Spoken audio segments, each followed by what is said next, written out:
ज़ीशान रफ़ीक साहब, over to you. आप बता सकते हैं इन तमाम बातों पे, क्योंकि आपने ग्रीवेंसेस तो दोनों की सुनी है, शर्मिला साहिबा की भी, मेहरबानो साहिबा की भी। और जो मेहरबानो साहिबा ने बात की है जनूबी पंजाब में, ज़ाहिर है देखिए ये तो पीटीआई है, आप कहेंगे अपोजिशन है, but it's not just the PTI. Peoples party से कासिम गिलानी साहब जिनका हल्का है दरअसल, वो उन्होंने बिल्कुल गुज़िश्ता रोज़ हमारे प्रोग्राम में, बल्कि आई थिंक एक रोज़ पहले यही वाली बात कि किस तरह से टेक्निकल कमेटी की सिफारिशात को नज़रअंदाज किया गया, जिसकी वजह से बहुत नुकसान हुआ। तो सुनिएगा उनकी ज़बानी भी, फिर इसका जवाब फरमाइए तमाम बातों का।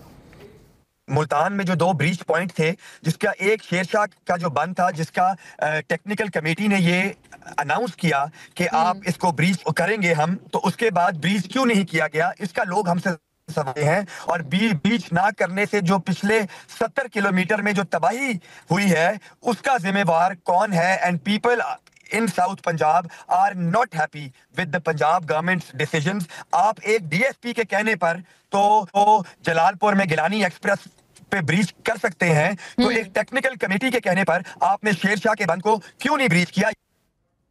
जी, बंद को क्यों ब्रीच नहीं किया गया? साउथ पंजाब के लोग खुश नहीं है पंजाब हुकूमत से। ओवर टू यू ज़ीशान साहब। ये बिस्मिल्लाहिर्रहमानिर्रहीम। मैंने बड़ी तसल्ली से आपके दोनों मेहमानों की बात भी सुनी है, और मैं ज़रा चाहता हूँ कि मैं तसल्ली से इनकी बातों का जवाब दूँ। देखें, फ्लड जो है ना, एक नेचुरल कैलेमिटी है, कुदरती आफत है। इस वक्त पंजाब तौर पर बल्कि बाकी इलाके इससे इफेक्ट हुए हैं, और ये तारीख का, ये हर शख्स ये बात कर रहा है कि तारीख का ये सबसे बड़ा है।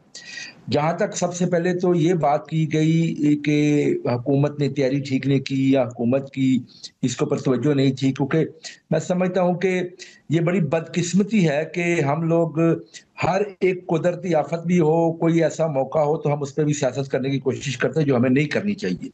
ये कुदरती आफत है, हमें इस पे, आपने शुरू में कहा था कि कंस्ट्रक्टिव क्रिटिसिज्म है तो 100 दफा करें, लेकिन बिला वजह इस चीज के ऊपर आप तनकीद ना करें। मैं सिर्फ आपको हुकूमत की प्रेपरेशन के हवाले से कुछ चीजें आपको बताता जाऊं। देखें, इस इतने बड़े फ्लड के अंदर, ये मैं कोई इसलिए नहीं कह रहा कि वैसे तो डेथ्स जो होती हैं वो एक भी जो होती है ना, वो मैं समझता हूँ कि उसकी कोई कीमत नहीं हो सकती, लेकिन इतने बड़े फ्लड के हवाले से जो पंजाब के अंदर आया है, हमारी डेथ्स का नंबर जो है ना वो सिर्फ 104 है। इसका मतलब ये है कि हमने बहुत सारी चीजों के हवाले से गवर्नमेंट ने पहले प्रेपरेशन की हुई थी।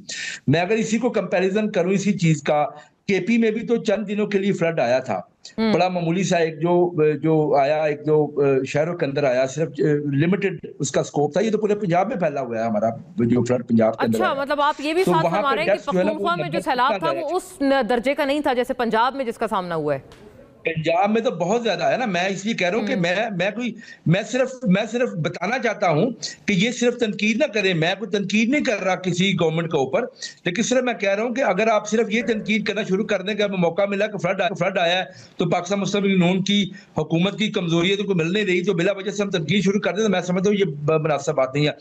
50 से ज्यादा लोग पंजाब के अंदर इफेक्ट हुए हैं इस फ्लड से, और आप मुझे ये बताएं कि उसमें से जो एक्चुअली 104 इंजर्ड है। उसकी वजह यह है कि हुकूमत हर जगह पे मौजूद है, हुकूमत के तमाम अदारे दिन रात काम कर रहे हैं। चीफ मिनिस्टर पंजाब खुद हर एक जगह पर उन्होंने विजिट किया है, उनके वज़रा जो है, उनकी कमेटीज बनी है, वो वहां पे मौजूद है।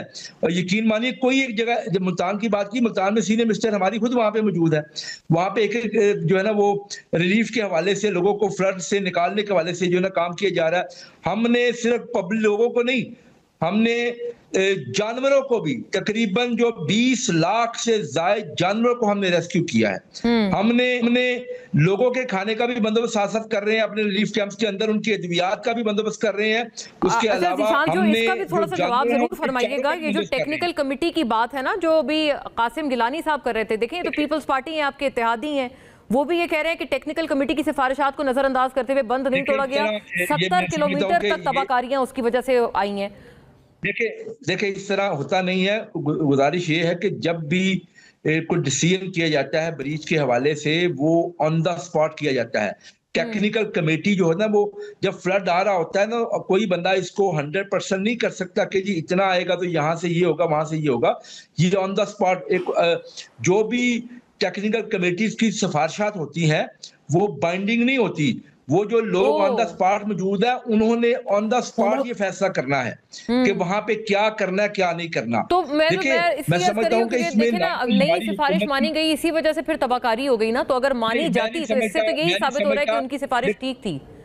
देखिए मैं नहीं समझता अगर कोई ऐसी चीज है तो देखिए हुकूमत पंजाब किसी चीज पर ना पर्दा डालेगी, चीजें सामने आ जाएंगी। मैं आपको जनरली बता रहा हूँ, चीफ मिनिस्टर पंजाब ने लोगों के रिलीफ के लिए मिसाली इकदाम किए हैं जिसकी तारीफ बिलावल भुट्टो जरदारी साहब भी खुद कर चुके हैं। जी, बिलावल साहब ने मीडिया हर जगह पहुंचा है। मीडिया को कौन सी जगह पे जहां पे हुकूमत की मशीनरी, हुकूमत के लोग वहां पे नहीं मिले। मैं समझता हूँ कि मैंने खुद बहुत सारे लोग जो तनकीद करने की नजर से भी गए हैं वहां पे, उनको भी वहां पे हुकूमत के इकदाम जो है ना नजर आए हैं।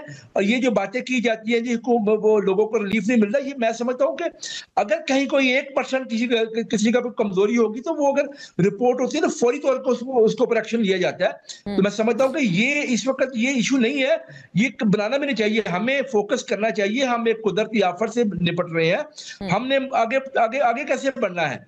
हमने जो पिछले 78 साल इस मुल्क के बहुत सारे काम सियासत की नजर कर दी है, मैं समझता हूं कि अब हमें वो उससे निकलना है। हमने अपने मुल्क को, अब हम इफेक्ट हो चुके हैं, हम क्लाइमेट चेंज के से इफेक्ट हो चुके हैं।